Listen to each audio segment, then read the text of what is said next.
ਸਤਿ ਸ਼੍ਰੀ ਅਕਾਲ ਜੀ, ਤੁਸੀਂ ਜੁੜ ਚੁੱਕੇ ਹੋ ਜਗਬਾਣੀ ਟੀਵੀ ਦੇ ਨਾਲ ਤੇ ਮੈਂ ਹਾਂ ਤੁਹਾਡੇ ਨਾਲ ਅਨੂ ਚੋਪੜਾ।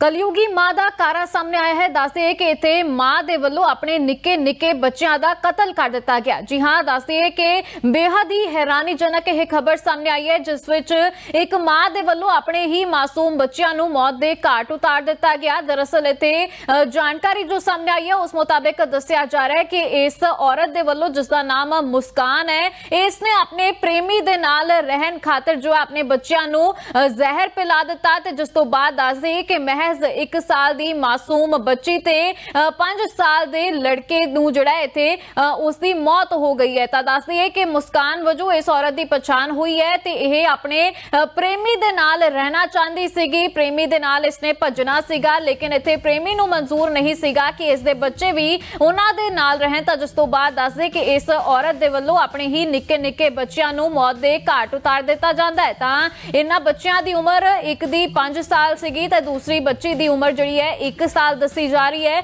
ਲੇਕਿਨ ਇਹਨਾਂ ਦੋਵਾਂ ਨੂੰ ਜੋ ਹੈ ਇਹਨਾਂ ਦੀ ਹੀ ਮਾਂ ਦੇ ਵੱਲੋਂ ਦਰਦਨਾਕ ਮੌਤ ਦੇ ਦਿੱਤੀ ਜਾਂਦੀ ਹੈ। ਦੱਸਿਆ ਜਾ ਰਿਹਾ ਕਿ ਇੱਥੇ ਚਾਹ ਤੇ ਬਿਸਕੁਟਾਂ ਦੇ ਵਿੱਚ ਜੋ ਹੈ ਇਸ ਔਰਤ ਨੇ ਆਪਣੇ ਬੱਚਿਆਂ ਨੂੰ ਜ਼ਹਿਰ ਦੇ ਕੇ ਮਾਰ ਦਿੱਤਾ। ਤਾਂ ਪੁਲਿਸ ਦੇ ਵੱਲੋਂ ਜਾਂਚ ਪੜਤਾਲ ਕੀਤੀ ਜਾਂਦੀ ਹੈ। ਪਹਿਲਾਂ ਤਾਂ ਜੋ ਹੈ ਇੱਥੇ ਇਸ ਔਰਤ ਦੇ ਵੱਲੋਂ ਨਾਟਕ ਕੀਤਾ ਜਾਂਦਾ ਹੈ, ਡਰਾਮਾ ਕੀਤਾ ਜਾਂਦਾ ਹੈ, ਲੇਕਿਨ ਬਾਅਦ ਦੇ ਵਿੱਚ ਜਦੋਂ ਦੱਸਦੇ ਕਿ ਇੱਥੇ ਪੋਸਟਮਾਰਟਮ ਰਿਪੋਰਟ ਸਾਹਮਣੇ ਆਉਂਦੀ ਹੈ ਬੱਚਿਆਂ ਦੀ ਤੇ ਉਸ ਤੋਂ ਬਾਅਦ ਪਤਾ ਲੱਗਦਾ ਹੈ ਕਿ ਜ਼ਹਿਰੀਲੇ ਪਦਾਰਥ ਕਾਰਨ ਇਹਨਾਂ ਦੀ ਮੌਤ ਹੋਈ ਹੈ। ਤੇ ਜਿਸ ਤੋਂ ਬਾਅਦ ਦੱਸਦੀ ਹੈ ਕਿ ਖੁਲਾਸਾ ਹੁੰਦਾ ਹੈ ਕਿ ਇਹਨਾਂ ਦੀ ਹੀ ਮਾਂ ਦੇ ਵੱਲੋਂ ਇਹਨਾਂ ਨੂੰ ਮੌਤ ਦੇ ਘਾਟ ਉਤਾਰ ਦਿੱਤਾ ਗਿਆ। ਤਾਂ ਪੁਲਿਸ ਦੇ ਵੱਲੋਂ ਹੁਣ ਦੱਸਦੇ ਕਿ ਇਸ ਔਰਤ ਨੂੰ ਤਾਂ गिरफ्तार कर लिया गया, लेकिन इसका जो आशिक है, इस औरत का जो प्रेमी है, वो दसी है कि फरार दसिया जा रहा है। तो उसका नाम जुनैद जो है दसिया जा रहा है, लेकिन हुण दसे कि वो फरार है।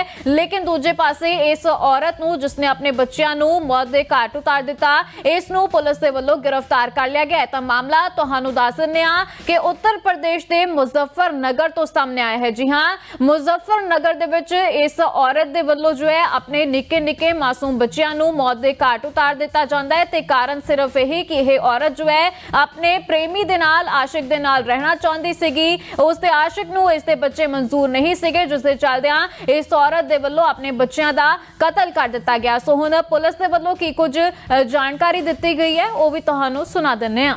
देखिए, कल पुलिस को सूचना मिली थी, भोपाल पुलिस को सूचना मिली थी। इसमें सभी हमारे सीओ, एसपीआरए और सच्चो मौके पर पहुंचे।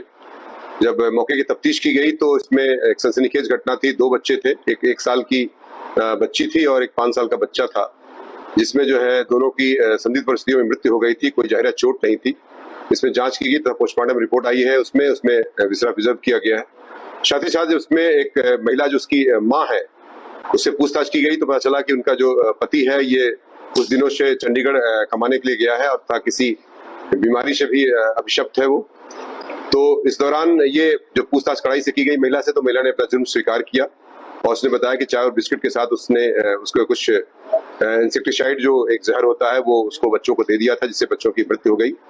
और इसमें इसका एक प्रेम संबंध की बात संज्ञान में आई कि जो जुनैद नाम के एक लड़के से, जो पड़ोसी गांव का ही निवासी है और इसका फूफे का बेटा है, मतलब रिश्तेदार लगता है, उससे जो है इसका प्रेम संबंध चल रहा था। और जिसकी वजह से और बच्चे उसमें खर्चे के लिए, जो कि खर्चा कम हो, बच्चे उसमें बाधा हो रहे थे, जिसकी वजह से दोनों ने मिल करके उनको प्लानिंग करके उसको जहर दिया ताकि बच्चों की मृत्यु हो जाए और जिससे ये घर से सुरक्षित रूप से जा सके।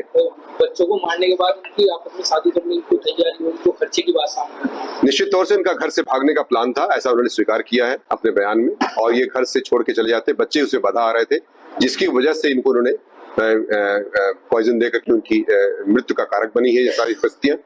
और इसमें इनको इसमें 103 बीएनएस का तथा 123 बीएनएस का अभियोग दर्ज कर लिया गया है और सख्त कार्रवाई करते हुए जेल भेजने की कार्रवाई। ये इन्होंने एक स्थान से कहीं ड्रग के शॉप से लिया है, वो भी उसमें एक जांच का विषय है, उस पर भी जांच की जा रही है। और बिना किसी प्रिस्क्रिप्शन के कैसे उसमें जो है एक इस तरह का दिया गया जहर का उसको कोई दवा ऐसी कैसे दे दिया गया। इसमें बताया गया कि 2 से 2.5 साल से इनके प्रेम संबंध चल रहे थे और पूछताछ से उन्होंने अपना जुर्म स्वीकार भी कर लिया। बच्चों से खतरा था इसके पति से भी। देखिए, ये ऐसा विषय वस्तु है जिसमें आप समझ सकते हैं कि बच्चों, चूंकि बच्चे के साथ ही अगर जाती तो दिक्कत होती, पति तो वैसे भी दूर था इससे, तो बच्चों ही इसके मुख्य कारक थे जिसकी वजह से घटना कैद की गई।